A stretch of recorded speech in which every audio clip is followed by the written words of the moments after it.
Após meses de tensões, a Rússia atacou a Ucrânia no dia 24 de fevereiro deste ano, dando início à crise militar mais grave na Europa desde a Segunda Guerra Mundial. Os ataques têm deixado milhares de mortos, feridos e têm estimulado a fuga da população para outros países. Nações da Europa e os Estados Unidos anunciaram sanções à Rússia e a tensão aumentou no mundo todo. E quais os motivos deste conflito? Quais os impactos dele para o mundo? O que podemos esperar? Para responder essas questões, o repórter Adolfo G conversou com a professora do curso de Relações Internacionais da Faculdade de Ciências Sociais da Universidade Federal de Goiás, Geisa Cunha Franco. Veja. Como vários conflitos entre estados, ele tem raízes antigas, mas isso não deixa de surpreender profundamente como que os fatos se desenrolaram, né? A Ucrânia, ela é um país soberano, independente, mas é uma região que já foi dominada pelo Império Russo e depois pela União Soviética. Depois da Revolução Russa, de 1917, houve a junção de várias nações em um governo só, um estado só, que era a União Soviética. E aí, quando a União Soviética se esfacelou em 1991, se dissolveu, várias repúblicas dessas que tinham nacionalidades diferentes, né, língua, cultura, um histórico diferente, se tornaram independentes, aproveitaram aquele momento de fraqueza do governo central, né, e aí a União Soviética se dissolveu em várias repúblicas e a Rússia era a principal, era, vamos dizer, a sede, a mais importante. A Rússia herdou, então, a cadeira no Conselho de Segurança da ONU, que pertencia à União Soviética, né, o que era mais natural, e esses países se tornaram independentes. Só que no período em que era um país só, né, um estado só, houve naturalmente assim russos que se mudaram para a Ucrânia, para o que era parte da União Soviética, ucranianos que se mudaram para a Rússia. Eles têm uma língua parecida, né? Não é a mesma língua, mas uma língua parecida, mas a Ucrânia se tornou independente. E aí, em 2014, havia um governo pró-Rússia e esse governo, houve uma revolta popular e que destituiu esse governo, que era pró-Rússia, né? E houve novos governos que eram mais pró-União Europeia e pró-Ocidente. Houve um descontentamento muito grande do Vladimir Putin, que está no poder desde 1999, né?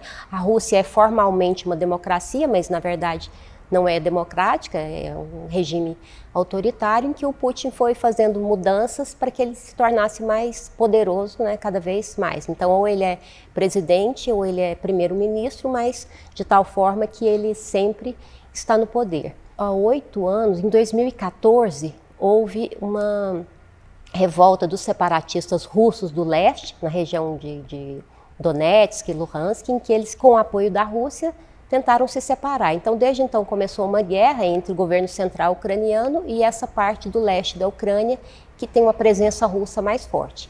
Essa guerra ficou congelada, não houve um acordo de paz, houve um cessar-fogo, e recentemente, né, como vocês viram, o governo do Putin começou a fazer manobras militares na fronteira com a Ucrânia, mas dizendo que não ia invadir, que não havia preocupação, e vários países avisando que ele ia invadir. E, de fato, né, no dia 24 de fevereiro agora, ele invadiu a Ucrânia e pensava-se, muitos analistas pensavam que ele ia se restringir ao leste da Ucrânia, aquela região dos separatistas. Mas não, foi uma invasão muito rápida e muito total, assim, tentando pegar toda a Ucrânia, norte, sul, leste, oeste. Então foi muito surpreendente que houvesse essa invasão.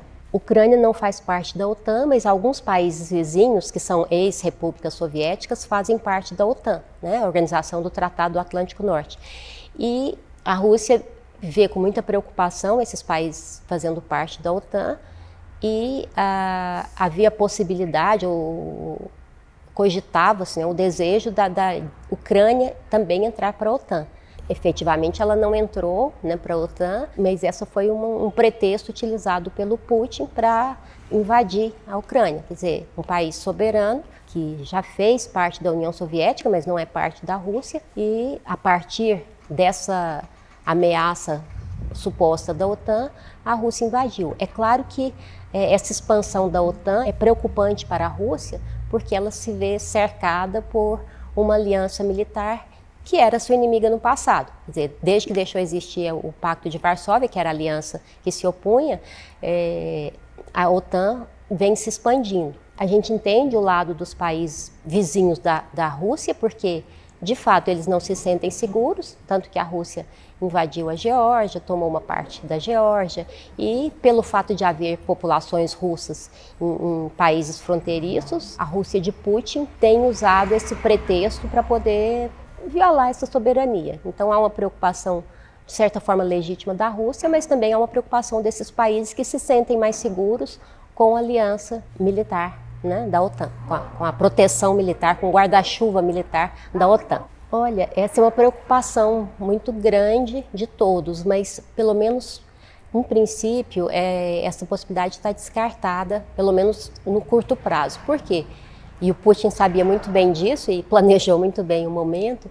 Os Estados Unidos estão, vamos dizer, traumatizados com guerras, até porque fracassaram, né? Não basta o antigo fracasso da guerra do Vietnã, a invasão do Iraque e do Afeganistão foi algo desastroso também, tanto para os cofres dos Estados Unidos quanto para a popularidade, para o apoio dos governos que se seguiram, né?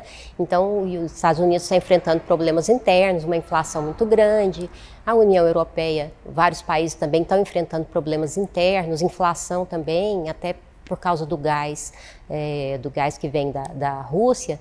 Mas aconteceu uma aliança muito forte, eu acho que inesperada pelo Putin, um apoio muito forte na Assembleia da ONU, né, na Assembleia Geral da ONU, no Conselho de Segurança.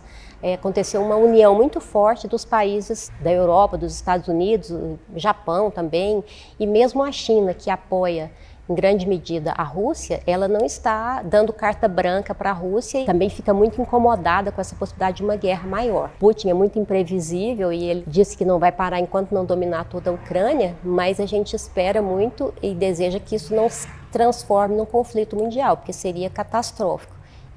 Mas assim, é muito difícil fazer previsões, mas eu acho que não há um interesse dos Estados Unidos e nem da Europa de entrar diretamente no conflito, apenas de apoiar a Ucrânia.